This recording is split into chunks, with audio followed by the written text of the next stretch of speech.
చదవండి. నిర్గమకాండం 33వ అధ్యాయం 11వ వాక్యం. 33:11. మనుష్యుడు తన స్నేహితునితో మాట్లాడినట్లు యెహోవా మోషేతో ముఖాముఖిగా మాట్లాడుచుండెను. తరువాత అతడు పాలెములోనికి తిరిగి వచ్చుచుండెను.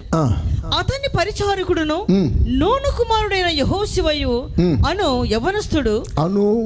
యవనస్తుడు గుడారములో నుండి వెలుపలికి రాలేదు. దేవుని మందిరాన్ని వదిలి బయటికి రాలేదు.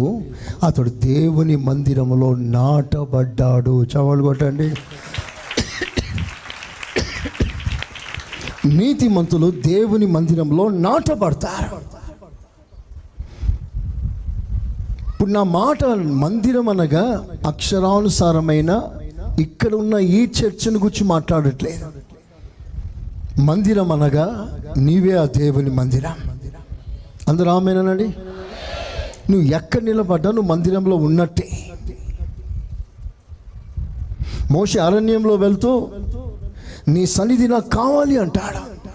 ఇది ఎడారి అయ్యా, ఇక్కడ గుడారం లేదయ్యా, గుడారం ప్యాక్ అయిపోయింది.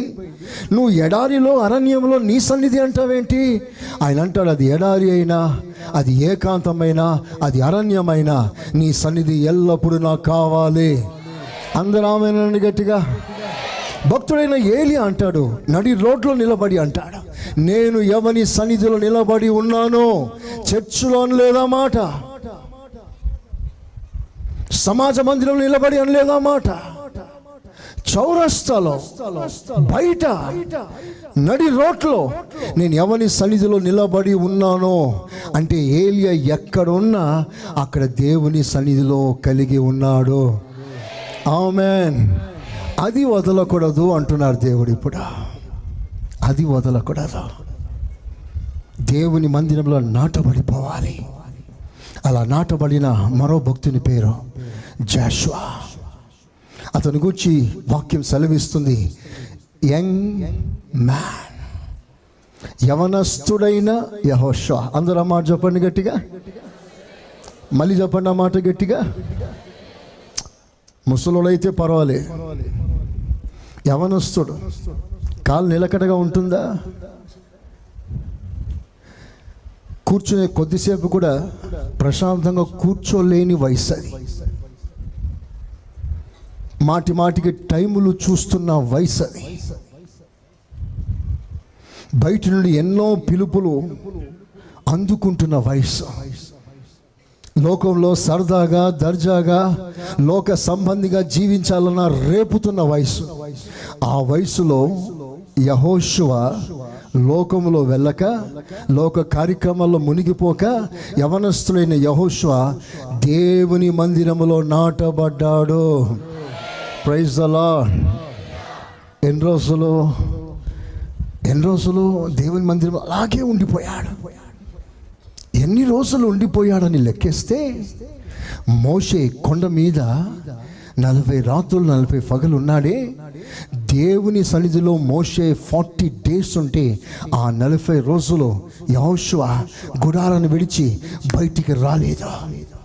He was totally arrested in the presence of God. 40 days.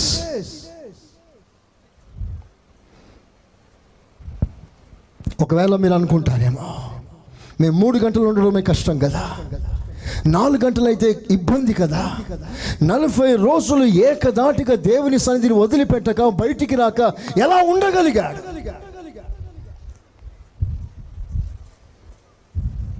ఒక గంట సేపు మోకాల మీద నిలబడి ప్రార్థన చేస్తే ఆయాసం, ఎప్పుడెప్పుడు లేస్తామా? ఓ మంచి ఉదాహరణ ఏమన్నా, ఈ మధ్య జియో ఫోన్లో చేశాయి. జియో ఆ మధ్య కొన్ని సర్వీస్ వాళ్ళు రాత్రి 10 గంటల నుండి ఉదయకాలం 6 గంటల వరకు ఫ్రీ. స్తోత్రం.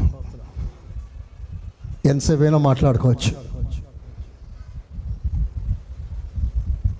ఓ సేవకుడు అడిగాడంట, రాత్రి 10 గంటల నుంచి 6 గంటల వరకు ఎవరు మాట్లాడతారు సార్?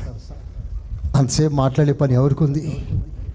సర్వే చేస్తే ఆ రాత్రి 10 గంటల నుండి ఉదయకాలం 6 గంటల వరకు ప్రపంచంలో, దేశంలో ప్రేమికులు ఎవరు నిద్రపోవట్లే. స్తోత్రం. వీళ్ళకి నిద్ర పట్టట్లే. కళ్ళు మూసినా నువ్వే, కళ్ళు తెరిసినా నువ్వే. ఏం కవిత్వాలో. ఇక నిద్ర పట్టక ఫోన్ తీసుకొని మాట్లాడుతూ రాత్రంతా గడిపేస్తున్నారు. పాఠం ఏంటో తెలుసా? ఆయనతో ఎక్కువ మాట్లాడాలంటే, ఎక్కువ గడపాలంటే మనసారా ఆయనను ప్రేమించండి. చప్పట్లు కొట్టండి గట్టిగా, చెప్పండి యేసయ్యా స్తోత్రం అనండి. యేసయ్యా స్తోత్రం.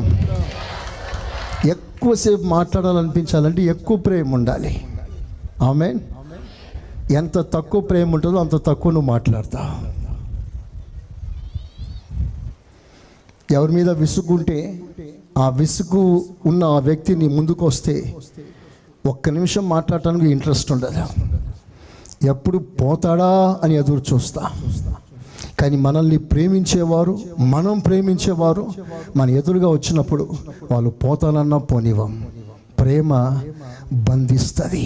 స్తోత్రం చెప్పండి, చెప్పండి గట్టిగా. అంటే యేసయ్య మీద ఉన్న ప్రేమ ఆయన సన్నిధిలో మనల్ని బంధిస్తుంది. ఆమేన్. కనుక దేవుని సన్నిధిలో ఎక్కువ గడపాలంటే ఒకటే ప్రాముఖ్యమైన విషయం, నీ మనసు అంతటితో, నీ హృదయం అంతటితో ఆయన అధికంగా నువ్వు ప్రేమించాలి. ఆ ప్రేమే ఆయన సన్నిధిలో నిలబెడుతుంది. యెహోషువ అంతసేపు ఎలాగున్నాడయ్యా ఆయన సన్నిధిలో అంటే, యెహోషువకి దైవజనుని మీద ఉన్న గౌరవం, దైవజనుని మీద ఉన్న ప్రేమ,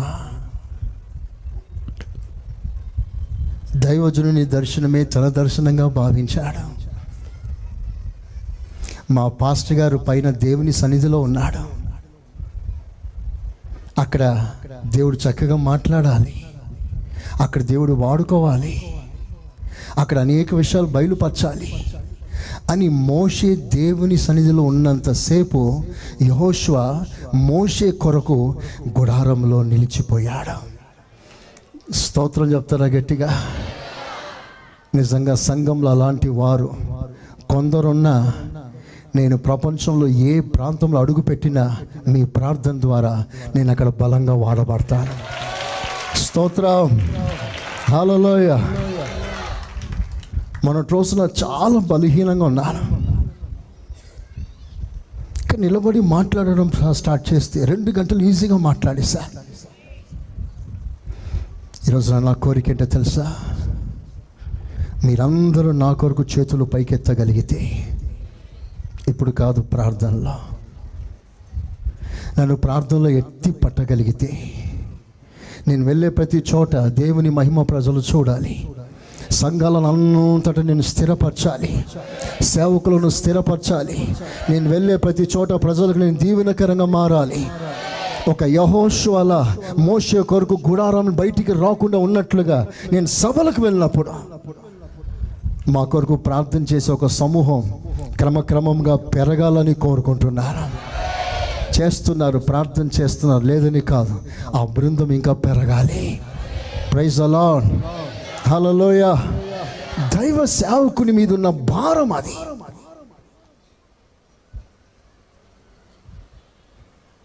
అన్నిటికంటే ముఖ్యంగా ఒక మంచి మాట యెహోషువను గురించి రాస్తుంటుంది నిర్గమకాండం. ఆ మాట కూడా ఒకసారి చూడండి. నిర్గమకాండం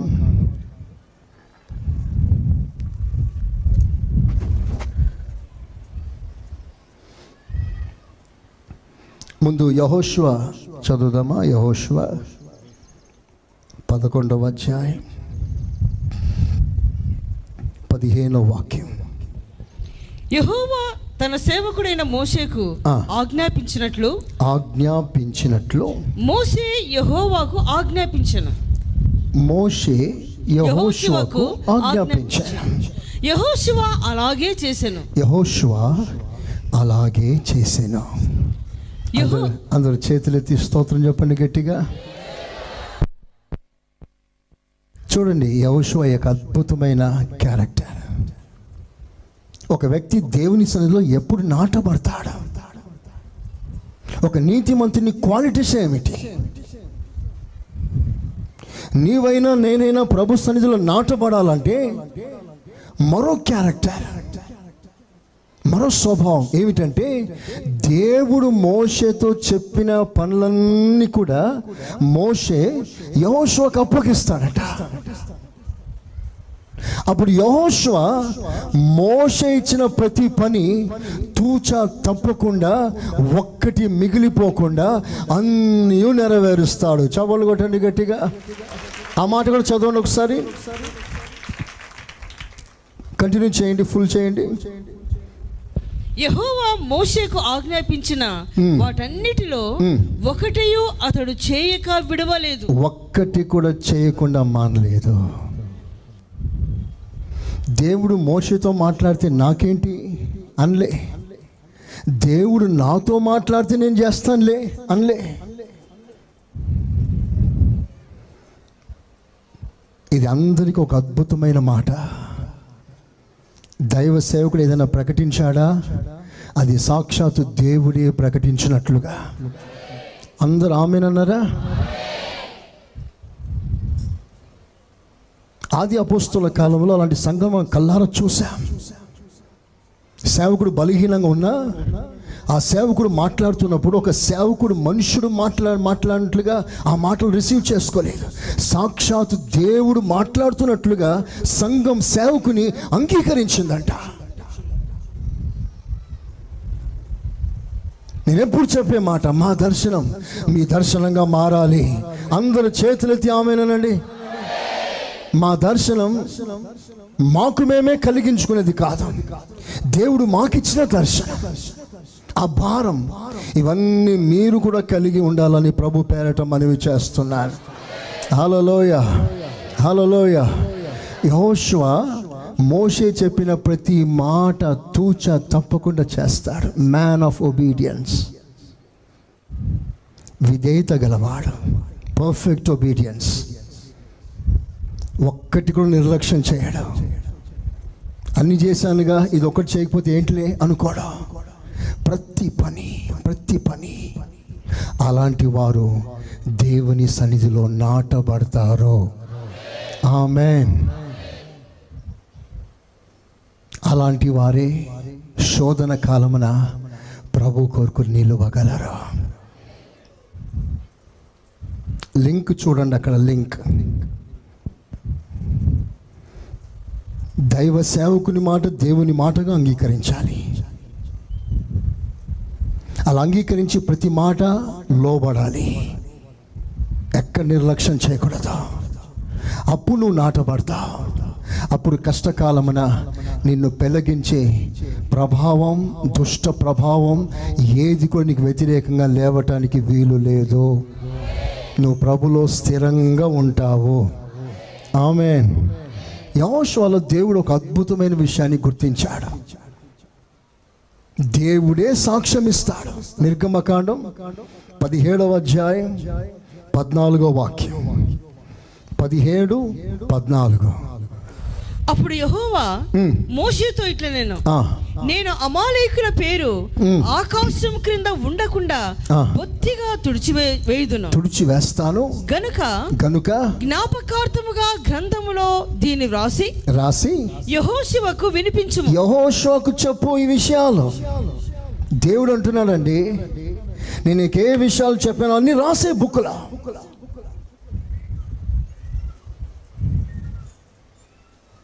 రాసిన తర్వాత ఫస్ట్ యెహోషువతో పంచుకొని, నీతో ఏంతో మాట్లాడానో, ఏ విషయాలు నీతో నేను పంచుకున్నానో అవన్నీ యెహోషువతో పంచుకో. దేవుడే యెహోషువ నిలబెట్టి, యెహోషువ పేరుని దేవుడే గుర్తు చేస్తున్నాడు. అంటే దేవుని మైండ్లో, మనసులో యెహోషువ ఏ స్థానం సంపాదించాడో తెలుసా? ఇతడు యెహోషువ ఏ పని అప్పగించినా ఆ పని నమ్మకంగా చేస్తాడు. చెప్పండి ఆమేనని. చెప్పకే చెప్తున్నాడు, ఇతడు నమ్మదగిన వాడు, trustworthy man of faithful. Joshua ఎవరు? దేవుని సన్నిధిలో నాటబడిన వాడు. ఎలా నాటబడ్డాడు? దేవుని అధికంగా ప్రేమించాడు. దైవ సేవకుల్ని ప్రేమిస్తాడు. చెప్పిన మాటలన్నీ వింటాడు.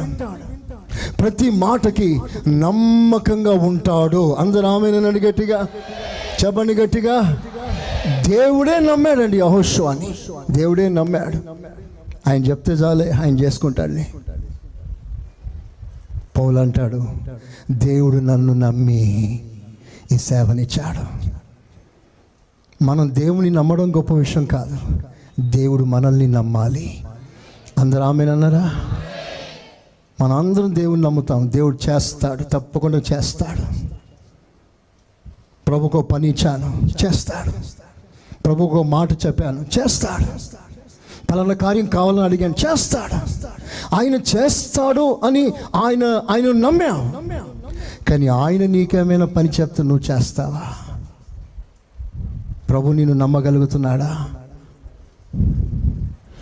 ఆయన నమ్మకాన్ని వమ్ము చేసి కోట్ల క్రైస్తవుల మధ్యలో నా ప్రభు వెతికేది ఒకటి, నమ్మకస్తులైన వారు ఎవరైనా ఉన్నారా? ఈ గ్లోరియస్ మినిస్ట్రీస్లో కూడా నమ్మకస్తులైన వారు ఎవరైనా ఉన్నారా? ఉంటే నేను వారిని నా సన్నిధిలో నాటే కార్యక్రమాలు చేస్తాను. చెప్పండి గట్టిగా, హల్లెలూయా, హల్లెలూయా. నా ఇంట ఉండుటకు, నాతో ఉండుటకు వారు నాటేస్తాను. ఎవరిని? దేశంలో నమ్మకస్తులైన వారి కొరకు కనిపెడుతున్నాను. నాటబడాలి అంటే దేవుని సన్నిధిలో ఎన్నడూ ఎన్ని శోధనలు వచ్చినా, ఎన్ని బాధలు వచ్చినా నీ భక్తి కదలకుండా నువ్వు స్థిరంగా ఉండాలంటే దేవుని ప్రేమించు. 2 సేవకుల్ని ప్రేమించు. 3 ఆయన మాటకు లోబడు. 4వది నమ్మకంగా ఉండు. నిన్ను కదిలించే దమ్ము, శక్తి ప్రపంచంలో ఏది పుట్టదో. అందరూ ఆమేనండి.